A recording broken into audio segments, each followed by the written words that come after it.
Okay, guys, so these are some important concepts you guys are going to learn during this chapter. They all follow along to the supply and demand, and they all will lead into how we draw these zones and why these zones form and how can we trade based off these zones, right? So the first thing I want to talk to you guys about is the difference between limit versus market orders, which I'm sure some of you guys know, coming from the beginner's course, right? And this all has to do with liquidity because these institutions have to be liquid. They have to be able to control many shares. And for them to control many shares to buy or sell, they need to have liquidity, right? So, what do they do to get this liquidity?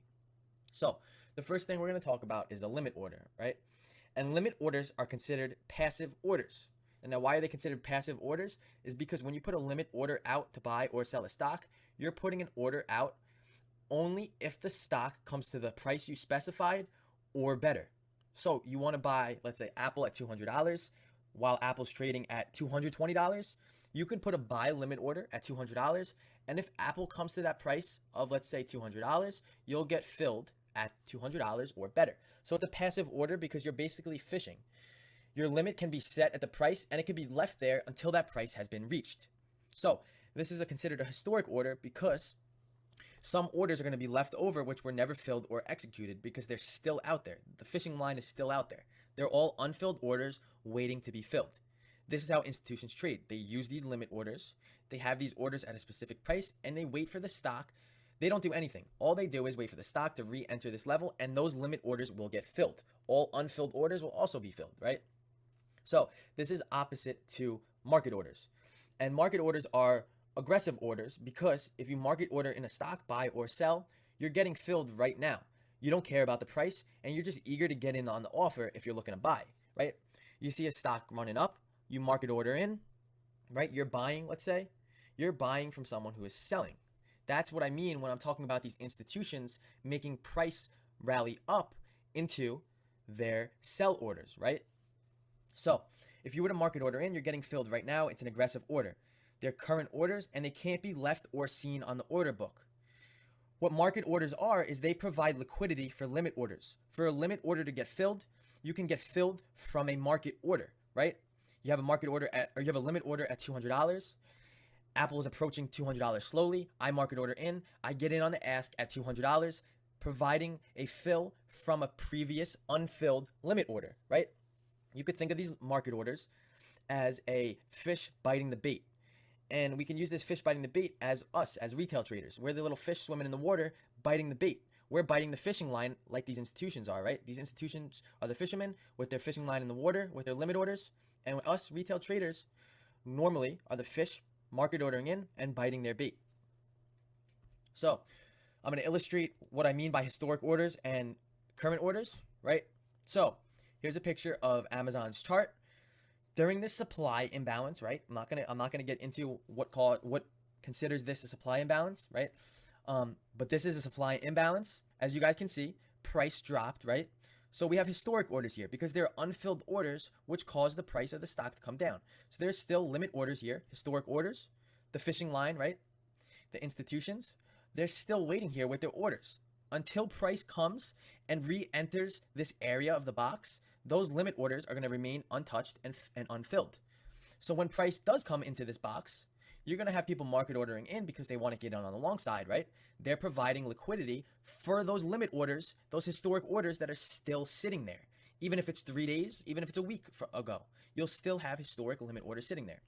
So 3 days later, what happens is Amazon comes into the box. You have traders, retail traders, market ordering in, let's say. They're eager to buy here. They're chasing maybe a breakout. And their buy orders are filling those unfilled sell orders from the institutions. Does that make sense? Our buy orders are filling those historic limit orders at this supply zone. And look what happens. There weren't enough eager buyers to push through this past supply.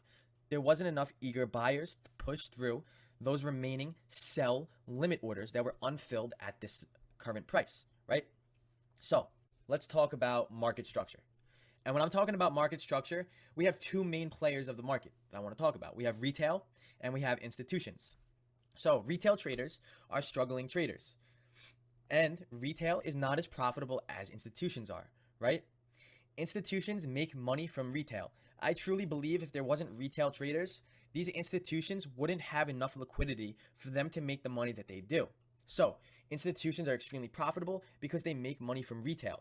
And for every winner in the market, there's got to be a loser. So institutions are winning while retail is losing because they are providing them their liquidity. Retail's on the opposite side of these institutions.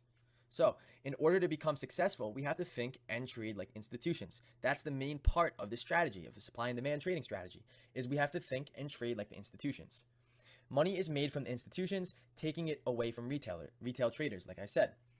For every winner, there's got to be a loser. If an institution's winning, it could also mean an institution losing, but more than likely, if an institution is winning, a retail trader is losing because we as retail traders are providing liquidity for them. It's a famous quote right here that I have from Warren Buffett is the stock market is a device for transferring money from the impatient to the patient, right? We can consider retail traders as the impatient and institutions as patient people, right? Institutions are using these limit orders because they're patient, they're passive, and the impatient part of the retail traders because they're aggressive. They're using the market orders. They want to get in right now. They're chasing a breakout, they're chasing a stock to the upside, or they could possibly be chasing a stock to the downside, right? So we can't be impatient. We have to stick to the patient part, and we have to stick with trading and acting like these institutions. So here's Goldman Sachs, a big investment bank, right? It's an article I just read. Goldman Sachs has 236 profitable days of the trading year last year, and they only had 15 days of losses. That's bizarre. 236 days of green, 236 days of profit, and only 15 days of losing. So 41 days out of the year, they made over $100 million. So out of the, I think it's 251 trading days in a year, out of the 251 days, 41 of those days, they've made over $100 million. Now we're talking about an institution. We're talking about Goldman Sachs. 112 days out of the year, they made between 50 million and 100 million, right? That's almost half the days out of the year. They made between 50 and 100 million per day.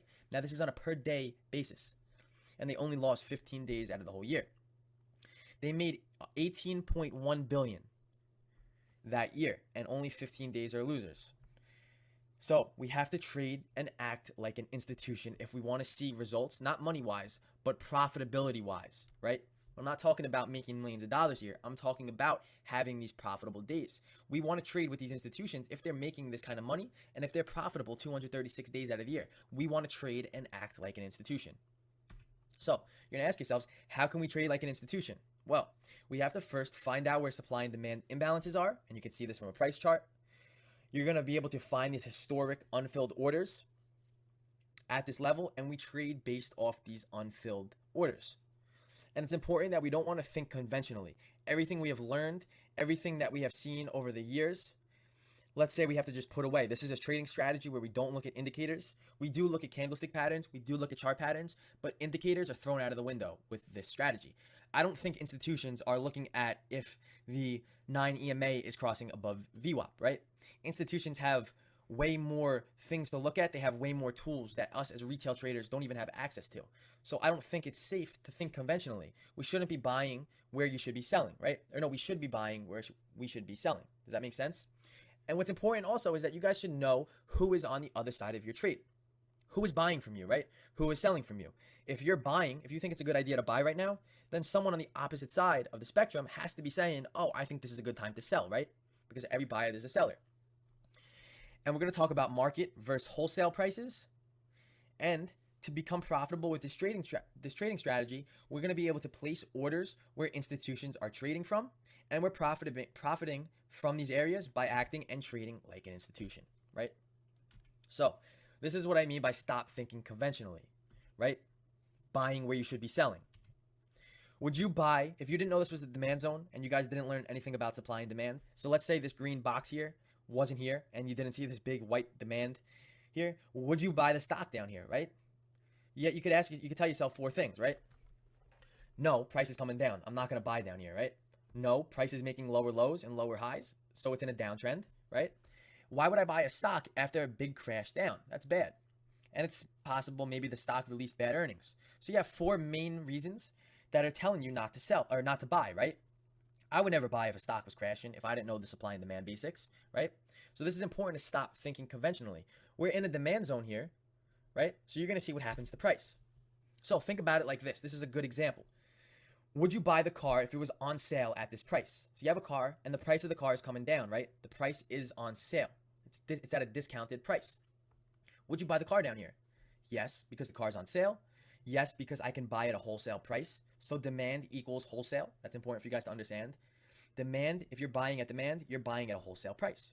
Think about it for any other good. You want to buy at a wholesale price because it's going to be cheaper. So price is down here and it's cheaper than it was a couple of days ago. And you're going to want to buy before the price of the car goes back up, maybe in a day or two, right? So those are 4 reasons why you'd want to buy the car if you were looking at it as comparing to a chart on a price of a car, right? You want to buy down here for those 4 reasons. It's in a wholesale price, it's on sale, it's cheaper than it was a couple of days ago, and you could buy it now before price maybe shoots up a couple of days from now, right? So stop thinking conventionally. Demand equals wholesale, right? So what happens when price reaches this box? We reach the demand zone.